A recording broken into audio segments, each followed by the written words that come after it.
Olá, meu nome é Giovanni Simamoto Lemes e estou aqui para apresentar os integrantes do grupo que participaram na produção do trabalho, todos cursando segundo ano de computação gráfica no Instituto Federal do Triângulo Mineiro. Bom dia, meu nome é Giovanni. Bom dia, meu nome é Gustavo Pereira. Meu nome é Gustavo Lacerda. Otávio de Oliveira. A cultura humana se revolve em música. Somos uma espécie muito musical. Desde o primórdio dos tempos, batíamos pedaços de pau em árvores e pedras para criarmos ritmos.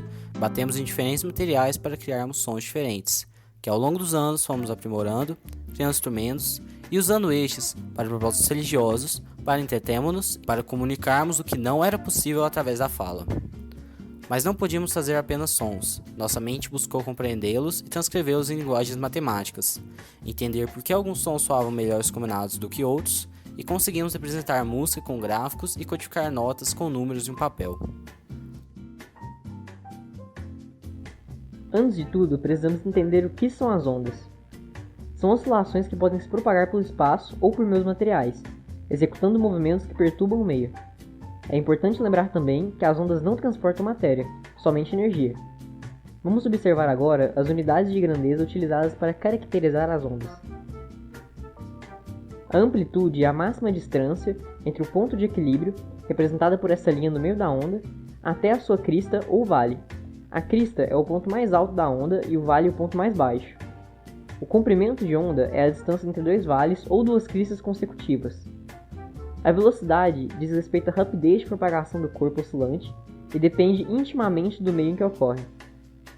O período é o tempo que um corpo em movimento oscilante leva para concluir uma oscilação completa, um ciclo, é medido em segundos. E a frequência é o número de vibrações completas, ciclos, que um corpo em oscilação efetua em um determinado intervalo de tempo, é medido em hertz. As ondas podem ser classificadas quanto à natureza de propagação, a direção de propagação e a direção de vibração. Para nosso estudo de ondas sonoras, é importante lembrarmos que se tratam respectivamente de ondas magnéticas, ou seja, que necessitam de um meio de propagação, tridimensionais, se propagam em todas as direções possíveis, e longitudinais, a vibração é sempre paralela ao deslocamento. Existem diversos fenômenos ondulatórios, mas para nosso estudo vamos destacar 3. A reflexão de uma onda sonora ocorre quando ela encontra um obstáculo e retorna para o meio de origem de propagação. A partir desse fenômeno podem surgir outros 2 muito famosos. Nosso ouvido é capaz de distinguir sons com intervalo de 0,1 segundo. Quando a onda refletida atinge nosso ouvido após esse tempo, ouvimos o eco, ou seja, um som distinto do direto. Quando o som atinge nosso ouvido antes do 0,1 segundo, ouvimos o que chamamos de reverberação. Ela é um prolongamento de nossa sensação auditiva, pois a onda sonora atinge o observador no instante que o som direto está se extinguindo. A difração é a propriedade que as ondas têm de contornar obstáculos, possibilitando, por exemplo, ouvir uma pessoa que está do outro lado de uma porta. Tal comportamento é explicado pelo princípio de Huygens, em que cada ponto de uma frente de onda se comporta como uma nova fonte de ondas secundárias. A interferência sonora é resultado da superposição de 2 ou mais ondas sonoras de mesma frequência. As amplitudes dessas ondas podem se somar quando possuem mesma fase, resultando em uma interferência construtiva, ou se anular quando possuem fases opostas, resultando em uma interferência destrutiva. Também existem as mistas. Eu vou falar sobre as propriedades do som, que são 4: altura, intensidade, duração e timbre. A primeira propriedade é a altura, que define se o som é grave ou agudo. Está diretamente relacionada à frequência da onda sonora. Quanto maior a frequência da onda, mais agudo o som é. E quanto menor a frequência, mais grave é o som. Veja nessa imagem como o número de oscilações ao longo do tempo no som grave é menor que no som agudo. Para ficar mais claro, esse é o exemplo de um som agudo e esse de um som grave. A segunda propriedade é a intensidade, que também pode ser chamada de volume. Ela é uma grandeza que relaciona a distribuição de energia sonora em uma área específica, a potência do som.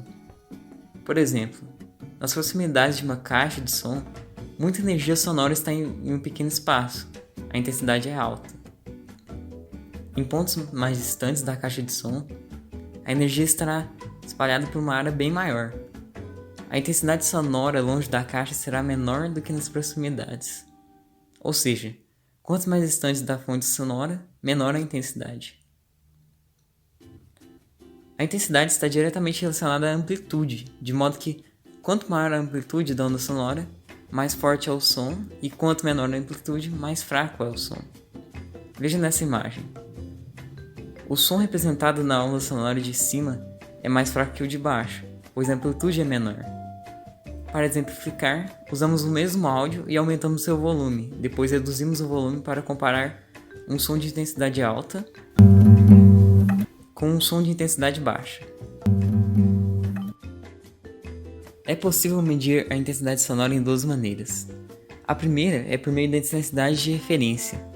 Este termo se refere a uma intensidade sonora que é impossível de se escutar para um humano.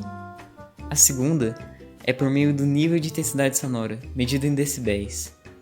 0 decibel corresponde à intensidade de referência, assim, todo som acima de 0 decibel pode ser ouvido.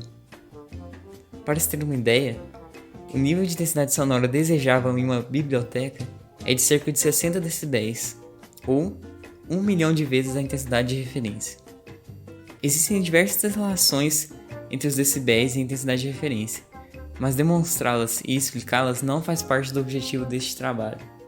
A terceira propriedade é a duração do som, que está relacionada ao tamanho do período em que o som é reproduzido. Pode ser curto, médio e longo. Comparando este som com este, fica claro que o último é o mais longo, logo tem uma duração maior que o primeiro. A quarta e última propriedade é o timbre, que é o formato da onda sonora, o modo de vibração do som. Por ele, é possível diferenciar a origem do som. Cada pessoa tem seu próprio timbre, assim como todos os instrumentos, que possuem sons característicos. Por exemplo, mesmo que não estejamos vendo uma pessoa falando, conseguimos determinar quem é essa pessoa apenas ouvindo sua voz, e isso é possível pelo timbre. Podemos ver nessa imagem como a representação das ondas sonoras dos instrumentos e da voz humana são diferentes, em razão do timbre.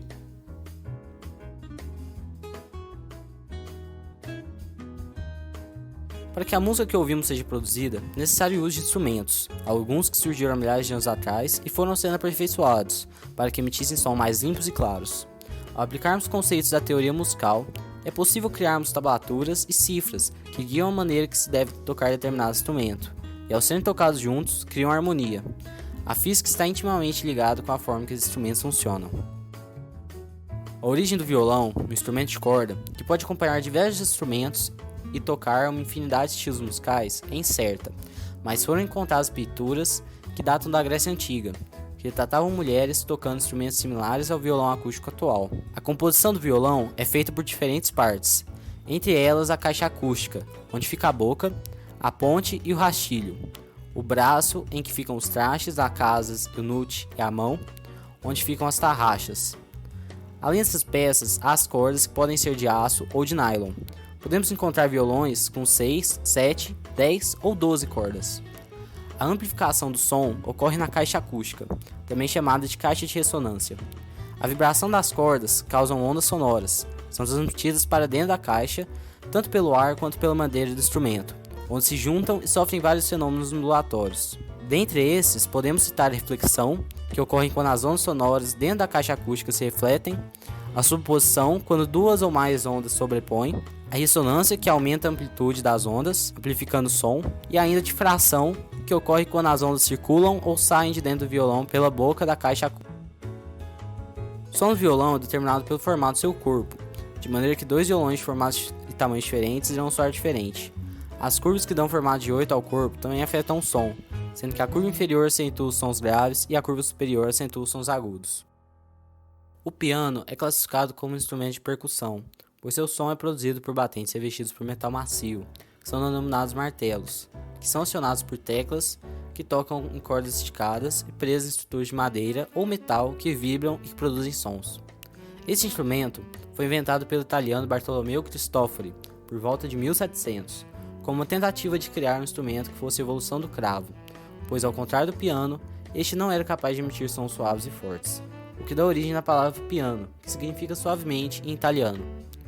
As cordas do piano podem ser dispostas horizontalmente ou verticalmente, e essas características marcam as diferenças entre um piano de cauda e um piano vertical. O contrabaixo surgiu originalmente no século XV, mas não como um instrumento elétrico, que podemos encontrar nos dias de hoje, e sim mais parecido com o contrabaixo clássico. O instrumento mais antigo e mais famoso que se remete a um contrabaixo clássico seria o contrabaixo de 3 cordas de Domenico Dragonetti, feito pelo luthier Gaspari da Salò. Mas nessa época era o violone, da família da viola de gamba, que dominava os grupos de câmara como um instrumento para gerar a ressonância grave. Mas a partir do século XVIII, o instrumento de Domenico ficou extremamente famoso, principalmente por ser um instrumento híbrido, no qual pertencia à família dos violinos e das violas de gamba. Além de conseguir reproduzir uma larga reprodução sonora, onde poderia acompanhar melhor o crescimento das orquestras no período clássico.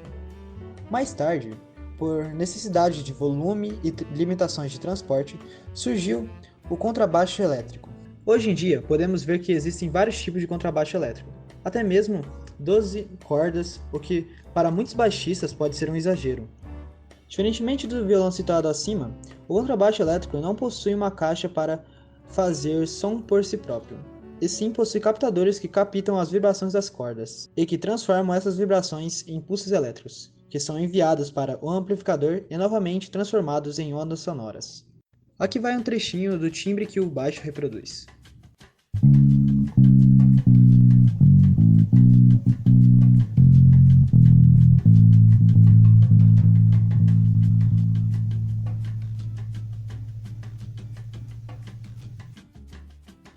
A flauta é um instrumento musical de sopro, feito de diversos tipos de madeira, com formato de tubos ocos com orifícios. Este instrumento é um aerofone, no caso um instrumento que produz um som a partir da vibração do ar, ou seja, a partir do fluxo de ar dirigido a uma aresta que vibra com essa passagem de ar, o som é reproduzido. Então, basicamente, se algumas partes da flauta estiverem fechadas, vai sair um determinado som, e se elas estiverem abertas, podem sair um outro determinado som. No caso, nesse tipo de instrumento, temos ondas longitudinais, as quais se propagam mediante a variação de pressão do ar. Mas quando a onda possui amplitude máxima nas extremidades, esta onda está do tipo ondas estacionárias. Na flauta, para se obter um som mais agudo, é necessário aumentar a frequência da onda. Isso é explicado pelo fato de, quanto menor o comprimento da onda, maior a frequência. Essa maior frequência ocorre quando não estamos pressionando os furos da flauta, assim tendo-se uma coluna de ar com máximo tamanho, obtendo-se sons mais agudos. Já para sons mais graves, é necessário diminuir a frequência, então tampar os furos é uma ótima ideia. A configuração onde gera a menor frequência de onda é também a nota fundamental da flauta, a nota Dó 3. Então, cada configuração de chaves abertas ou fechadas cria uma nota única para o instrumento. Aqui está um trechinho de uma música tocada na flauta.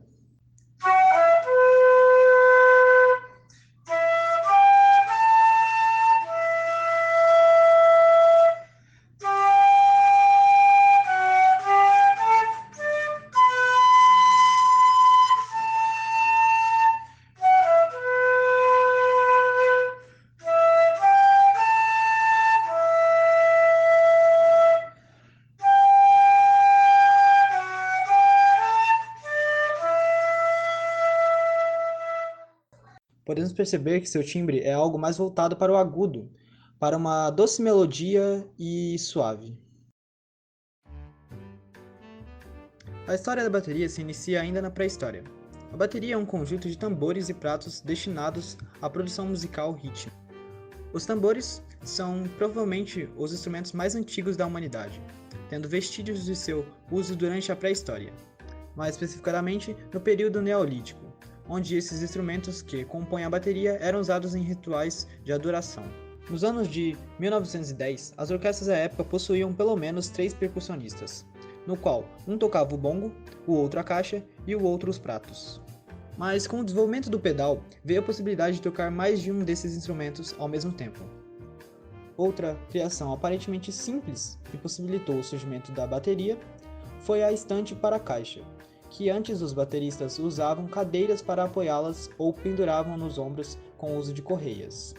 Com essas possibilidades, veio a junção desses instrumentos de percussão em um só, a bateria. De forma geral, os tambores da bateria são constituídos de madeira, selecionadas, podendo também ser encontrados outros elementos constituídos à base de plásticos e metais. Diversos fabricantes têm efetuado diversas experiências de forma a obter melhores sons a partir da madeira, tendo concluído que o Mogno, a Bétula e o Planato produzem os sons mais confortáveis para a bateria, sendo assim as madeiras mais aceitas para a construção desses instrumentos. Já em relação às caixas, as ligas metálicas baseadas em aço, latão ou cobre são as preferências dos modelos de entrada, embora os modelos fabricados de madeira, a Bétula e Platinum tenham melhor aceitação nos modelos mais famosos. Mas não podemos nos esquecer de um dos materiais mais importantes do timbre da bateria. São as peles, pois é com ela que as vibrações são criadas e geram as ondas sonoras da bateria. Se não estiverem bem apertadas e afinadas, podem desafinar a bateria, causando um grande desconforto para quem está ouvindo. E fica aí um breve trechinho onde podemos perceber e ouvir a bateria nitidamente.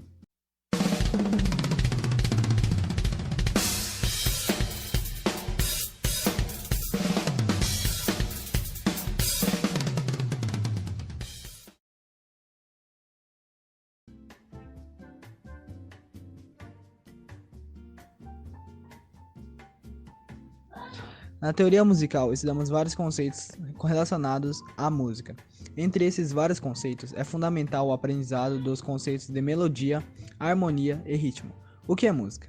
A música é uma arte de combinar os sons simultaneamente e sucessivamente, onde são utilizadas as propriedades do som e os conceitos da música para encontrar ordem e equilíbrio na música. Antes de falarmos de teoria musical, precisamos saber o que seria uma nota. As notas são ondas que possuem uma frequência específica de vibrações para cada nota. Exemplo disso é a nota Dó, que possui a frequência de 132 Hz, ou seja, cada nota é diferente conforme a frequência de vibração da onda produzida. Agora veremos as principais partes da teoria musical, que são a harmonia, melodia e o ritmo. Primeiramente, começaremos pela harmonia, que é o conjunto de sons ao mesmo tempo, ou seja, simultaneamente, de forma que eles fiquem alinhados verticalmente, dando essa concepção. É bastante encontrada em música de violão e a maioria dos instrumentos de corda, isso inclui o piano.